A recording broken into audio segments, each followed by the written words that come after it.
Thank you for tuning in to the Butler Travel Agency podcast. Today we're going to talk about what to expect in the parks on your first time visits. So one thing I do suggest is when you go visit the parks, they have these buttons that you can get. And they're kind of like campaign buttons of sorts, and you can get them whether you're celebrating an anniversary, a birthday, something like that. And that kind of sticks you out in the park, and you have the cast members congratulating you. And so that is a wonderful experience, especially if it's your first time. The second thing you need to basically go ahead and plant in your head is that the wait times are going to be very long. And depending on when you go to Disney World, it may be hotter than other times. And I have went different times of the year and felt different temperatures for sure. And sometimes the humidity and heat is very much like torture, I would say. So basically, the first thing you should expect is when you get to the park, you have to go through security. So they check your bags, and this is why it's important to always check your rules before you go to the park, because they only allow certain things into the park. So, for example, certain things like coolers or things like that they don't allow in the park. So it's always good to check before you get there. And then once you get up past security, you scan your magic band, which I said before is kind of like this bracelet that has your payment information. If you're staying at a resort, that has your room key, and kind of like a money payment system. It's all linked to your card. So you basically scan that, boop, and then you go in the store, the park. So you first go into the park, you see everything, and then you kind of need to already have your stuff planned out before you even get in the park. With our travel agency, we send you emails, schedule times when you need to basically contact us through FaceTime or Zoom or one of those video conferencing apps to basically discuss what works best for you as far as restaurants, what kind of attractions. Are your kids afraid of heights? Are they afraid of certain things? What kind of characters would your kids like to meet and get autographs for? Those type of things before you visit. Also, we send out emails on restaurant reservations, so that way we can kind of plan that out, and fast passes. So there's different series of emails that we do send out to make your vacation a little bit easier, especially if it's your first time or if you don't want to fool with that type of stuff and just have us handle all that for you to where basically hop on the plane, get there, enjoy your vacation. So let's talk about some attractions you may want fast passes for. Basically, I'm going to go through these attractions park by park with these episodes. Today we're going to focus on the Magic Kingdom, and I'm going to kind of tell you if it's a time waster, what to expect, or if you need a fast pass. First, it's broken down to different sections. So we aren't really going to cover Main Street USA, but we will cover Adventureland, Frontierland, Liberty Square, Fantasyland, and Tomorrowland. So with Adventureland, the first thing I normally do, and you can do this differently, is I normally, unless it's your very first time and you want to see Mickey Mouse and all the characters and have that experience, you can meet at the castle to see that show. But to me, there's a lot of people there, and that kind of cuts down on your time. So I always wait at the ropes and then wait for them to drop and be the first one on those rides. So that way that saves you some of your fast passes. Adventureland, the first one I'm going to cover is Jungle Cruise. I do not like Jungle Cruise. And I know many people out there will probably hate me for saying this, but I absolutely despise the Jungle Cruise ride. It is a corny bunch of jokes that I don't find humorous, and you're really wasting your fast pass on. You may disagree with that. If you like corny jokes, then that's a good one to go on, but I don't recommend it. One popular one is Pirates of the Caribbean. This is a huge one. So you basically get in a boat, and there is a small water drop of sorts at a steep incline, but basically It's really cool. You get that experience like you're in the movie, and you have the ships firing at each other, and you can smell all the smells. It's a wonderful ride. And if you are at that rope drop, and what I meant to mention is that Magic Kingdom's kind of circular in a way. It's kind of half a circle. So I plan and I've always went left to right. So I'm always left and then work my way to Tomorrowland and then be back at the castle for the fireworks. In which I do apologize. If you do hear booms in this podcast, it is the 4th of July during recording. So sorry about that if you're sensitive to those sorts of sounds. The Swiss Family Treehouse. Oh, Pirates of the Caribbean. So Pirates of the Caribbean's really good if you can be there at the rope drop, because that saves you a fast pass. From using one of those fast passes on Pirates of the Caribbean, you can hop right on with barely any wait. Or you could go visit Pirates of the Caribbean after the fireworks, and that's another great. It's just a minimal wait after that. The Swiss Family Treehouse is kind of, if you ever read the book, it's basically the entire treehouse. There's nothing fun about it. You walk up a bunch of stairs, look at the rooms. It's something you don't have to visit on your way around. The Enchanted Tiki Room, also one of those.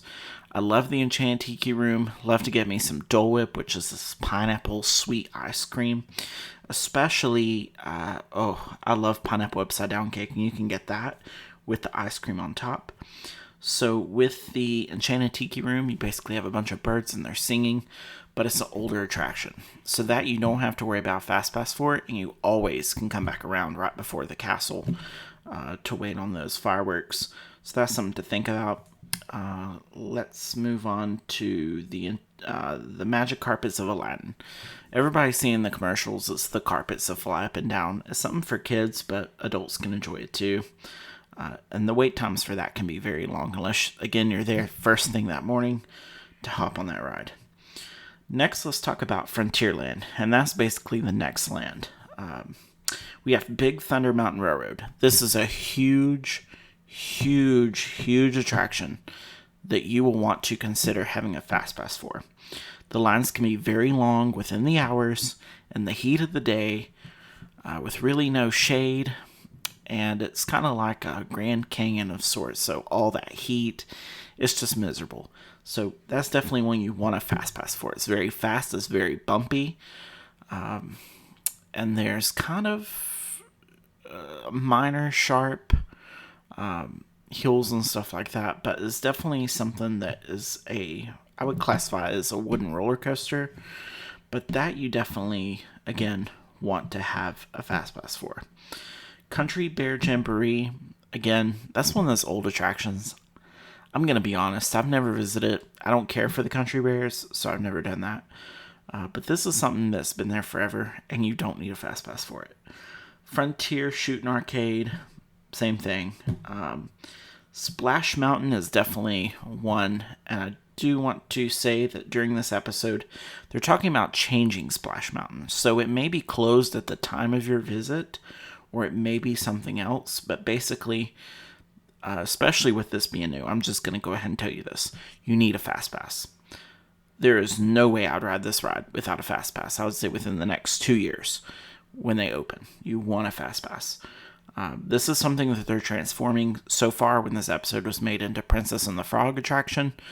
So I can tell you already you're going to get wet. If you don't like kind of drops, getting wet, getting soaked, this is not the ride for you, but you definitely again want a fast pass. Up near Frontierland, it gets very hot.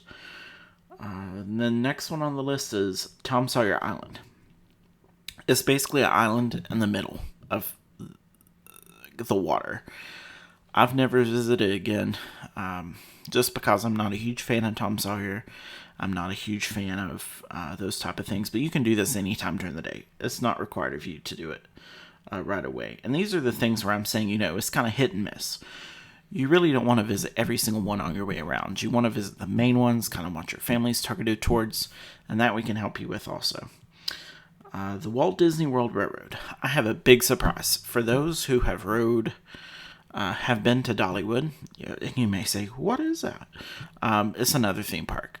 So if you're used to the trains that kind of are fun to go around, this is not the train for you. This train is specifically for transportation purposes, I would say. So it's more of getting around the whole circular park. It runs around the whole entire park with different stops. But if you go and there's a parade, you'll get stuck. And that's where you run into trouble. Liberty Square is the next place. And that is the Hall of Presidents. I can go ahead and tell you what to expect in the Hall of Presidents. There's a small museum, very, very small, with artifacts. And then you go into this theater, and then the presidents speak, and the current president has a speech, and that's the end of it. So this is something that you don't need a fast pass for. This is something that you don't need to visit right away. You can just keep going. Now they do have the Muppets American History. That is awesome. I love the Muppets. I love that. And they only play certain times of the day. So if you're not in there, you're going to miss it. And then we're going to talk about the Haunted Mansion. That's a huge ride. That's probably one of my favorite rides in the Magic Kingdom. So with the Haunted Mansion, you basically go through this haunted mansion, so to speak. It's kind of based off the Eddie Murphy film. The problem with that ride is that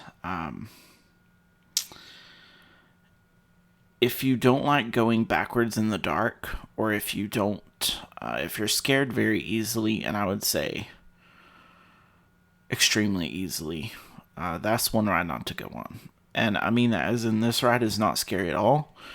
But if you're scared at things like kind of popping out at you that, it's not real people, it's just props, or things like that, then that's probably not. I haven't met a person scared to death from that ride or that's had any sort of trauma.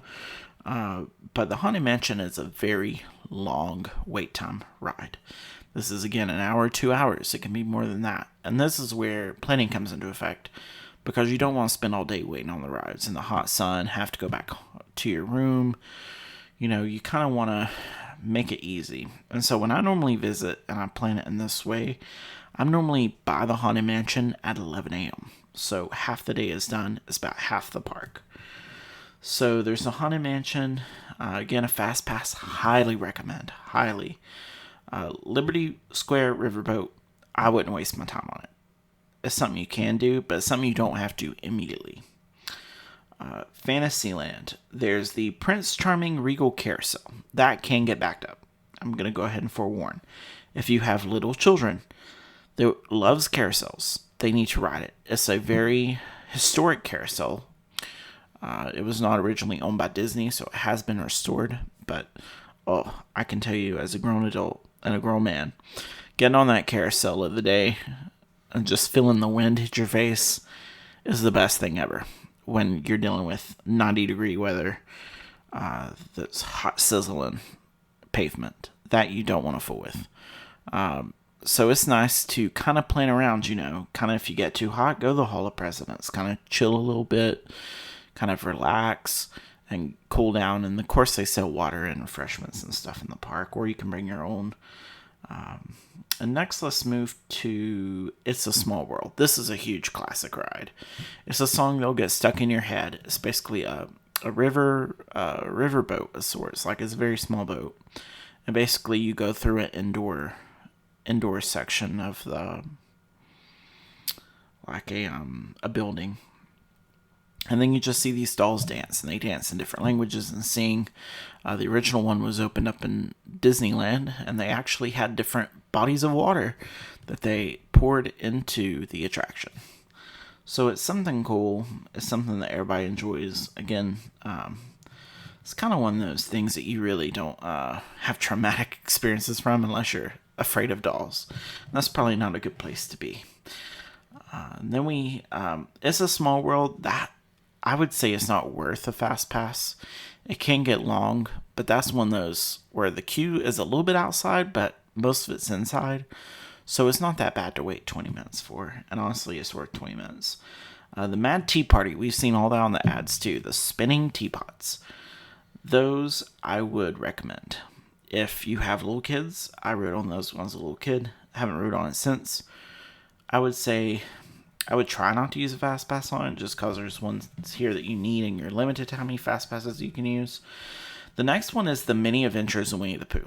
Now, I do want to forewarn against this. And I say this as an adult.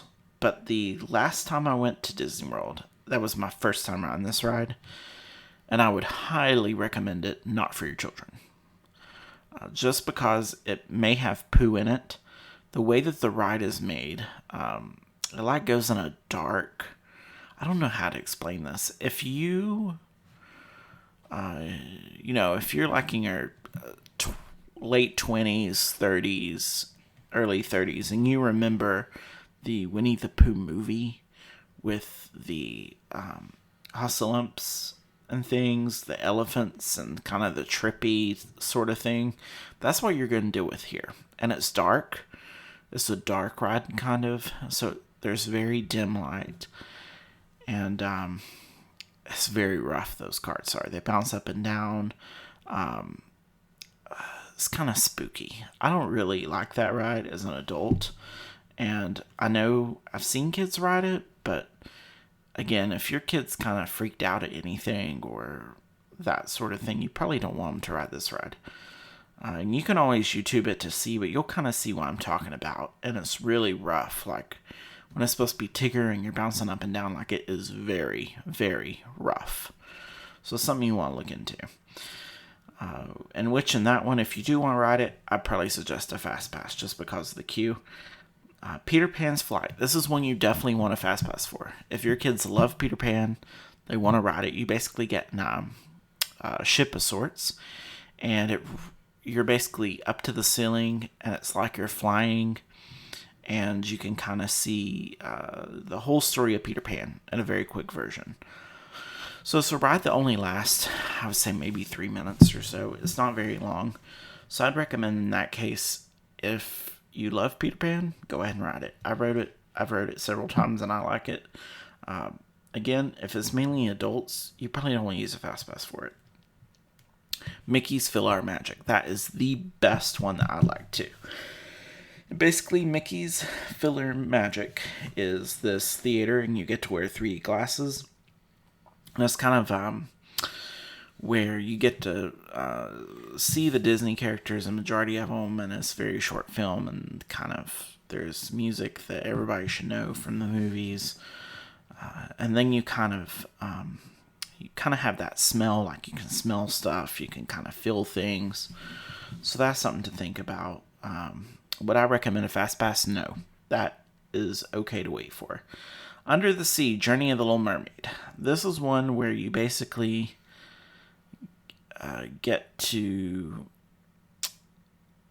go on the story of the Little Mermaid. Again, if your kids like the Little Mermaid, all out for them. You basically sit in a seashell of sorts, and then it takes you out into a short version of the movie. Dumbo the Flying Elephant. Again, we've all seen that in the ads for Disney. And that one, yeah, I would say that one would be worth a fast pass, because you probably aren't going to get there till later in the evening, unless you don't have kids or they don't think that's important. Then yeah, I wouldn't fool with it. The Barnstormer. This one is a kids ride also. And then you have the Seven Dwarfs Mine Train. This one is a huge one. The Seven Dwarfs Mine Train. You for sure want a fast pass for Seven Dwarfs. Basically, you get to go through the story.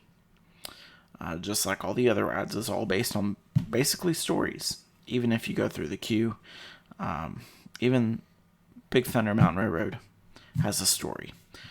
And sometimes in their queue like that, you can kind of tell the history, or if you go to the Haunted Mansion, there's like this fun puzzles, a mystery puzzle you can figure out. But the Seven Dwarfs Mine Train, you get in kind of this bucket. And it's one of the special things at Disney World that they have made in its time, because it swivels left and right as it moves. So you do have hills, you have drops, you have where it's kind of on its side. And keep in mind, these rides, if you've never been to Disney World, there are very few of these rides that I would compare with Six Flags or Carowinds. So don't have that in mind if this is your first time. this is not what you're going to experience. These rides are kind of laid back. There's some that's rough. But basically they have a story all associated to them. And that's what's special about Disney World. So don't think I'm talking about rides where, the Seven Dwarfs Mine Train that is basically going to take you up a high hill and drop you off. And no, that's not the way Disney makes their rides. So the Seven Dwarf Mine Train is a very light ride. The Seven Dwarfs Mine Train is a very light ride. So it's something where it's got little hills, I would say. And again, you can always YouTube it if you really want to know more about it. But it's awesome. And even if you get the photo pass, where you get to download all your photos, your family photos, with the characters, with the attractions, the Mine Train does have a video that records, so you do get to see that. Enchanted Tales with Belle is another one. It basically... Enchanted Tales with Belle, it's more like a story. So it's really not worth a fast pass. And you can wait through it unless your kids are love Belle and love Beauty and the Beast. And that's probably one. And I do want to encourage, if you do like the Beauty and the Beast, to eat at Be Our Guest. This one's not a food podcast, but I will make a food podcast in the future. But if you love Beauty and the Beast, you need to eat at Be Our Guest. It's like the castle, and you get to go in it, and it's just beautiful. I have some of those pictures on Instagram and some of those that you can see. The Princess Fairy Tale Hall is basically where you just get to meet all the princesses. And that may be worth a fast pass most of the time. If you meet a character that's very popular, you need a fast pass for that. So let's discuss Tomorrowland. So we have the Astro Orbiter. Again, this stuff is... Astro Orbiter, I've never heard anybody need a fast pass for that one. Buzz Lightyear Space Ranger Spin. And by the time you do this, by the time you get to Tomorrowland, if you take my advice, it's right near where you should wait at the Castle for the Fireworks before the crowds start appearing. So I would say 5 o'clock, 6 o'clock. And again, it depends on your itinerary. But Buzz Lightyear Space Ranger Spin is kind of fun. You kind of spin around, get targets. I think it's fun as an adult. You can always have a kid that goes too that would enjoy it. But other than that, the queue can be long, so I would recommend a fast pass for that one for sure. And that's one that one and the Haunted Mansion, and definitely the Seven Dwarfs Mine Train is worthy of a fast pass. The Tomorrowland Speedway. Again, this is one that everyone's probably going to trash me about. But that ride is awful. I'm just going to let you know my first experience. And that was basically everybody was like, you got to ride this ride. And so I did ride it. And I was highly disappointed. If you like those go-karts of sorts where you kind of go around the track, or even if you've been to Dollywood and you've kind of sat in a car and it went along the track, this is not what this is. This is basically you have a gas pedal, and I think you have a brake too, but the car basically has 2 round wheels underneath it, and it basically rides the metal that's in your lane. So and it's not really fun, because sometimes you bounce back and forth. And you really don't see that until you pay most attention to someone that's trying to ride it. But you basically bounce back and forth, back and forth, back and forth, back and forth, back and forth. And it's not that fun. And you're basically stuck on it. You have to finish it. And I wanted off of it right away. So that's something, if you have kids, they probably wouldn't mind, honestly. So that may be something, if you are interested, you need a fast pass. Because otherwise you're going to be waiting there a while. Outside. It's an outside ride. No shade. Space Mountain. This is huge.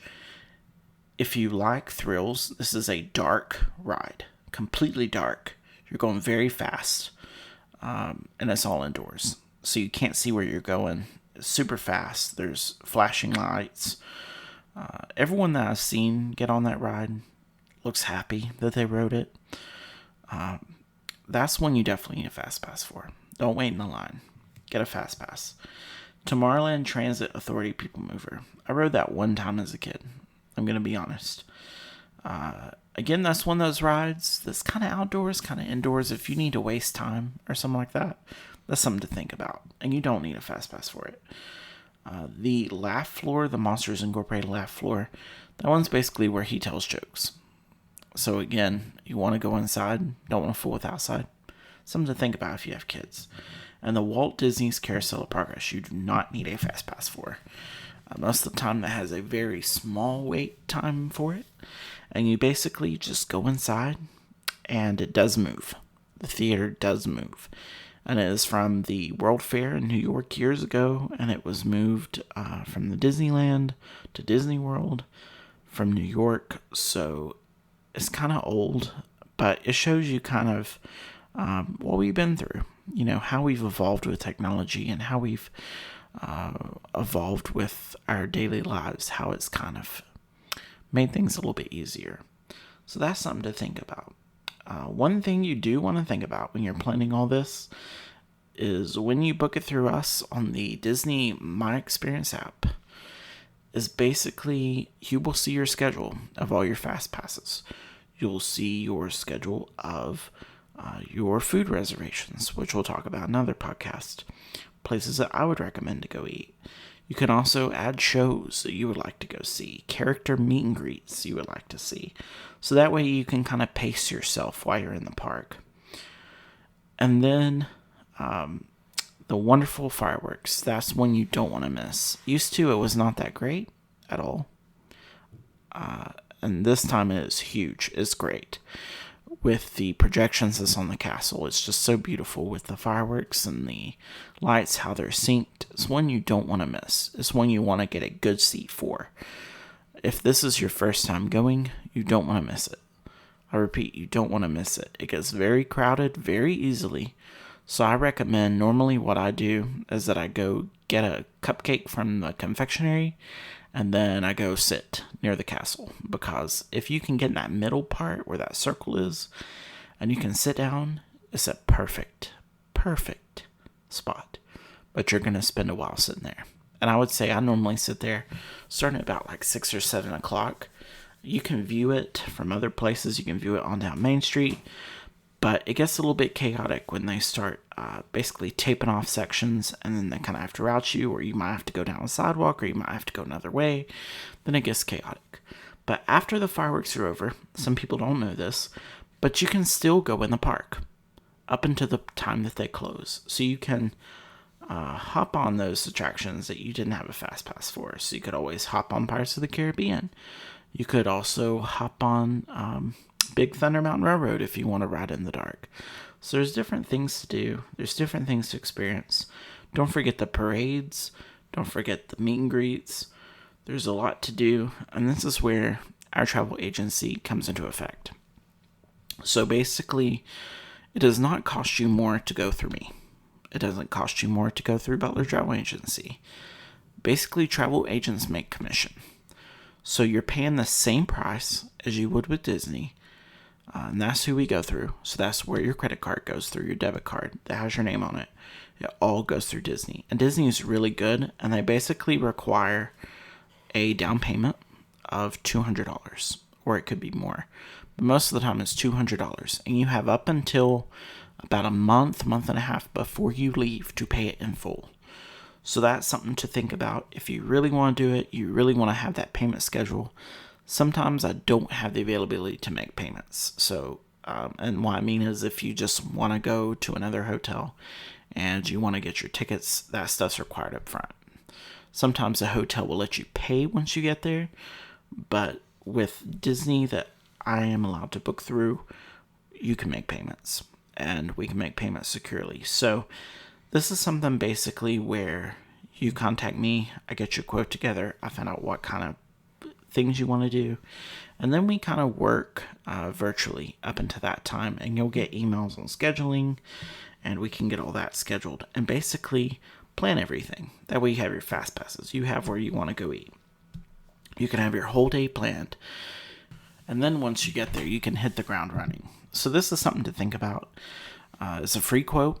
So contact us today to get more information and kind of get that process started.